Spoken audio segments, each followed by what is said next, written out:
ماتیگی خراسان کی فتح مبارک مشا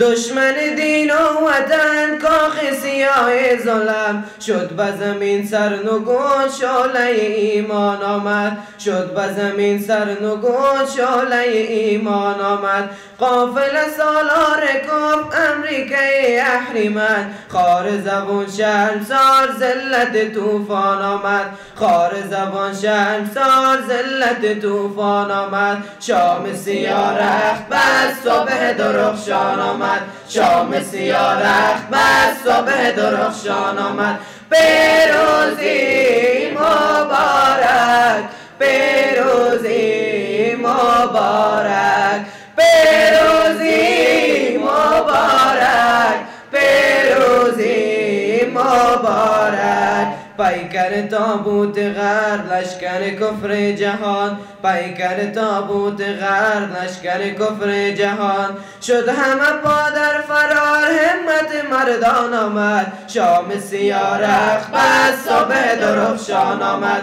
شام سیاه رخت بس صبح درخشان آمد پیروزی مبارک پیروزی مبارک پیروزی مبارک پیروزی مبارک نصرت فتح مبین از در رحمان آمد شام سیاه رخت بس صبح درخشان آمد شام سیاه رخت بس صبح درخشان آمد پیروزی مبارک پیروزی مبارک پیروزی مبارک پیروزی مبارک امریکا و انگلیس لشکر ناتو همه امریکا و انگلیس لشکر ناتو همه جمله شدن در فرار جبه ایمان آمد شام سیاه رخت بس صبح درخشان آمد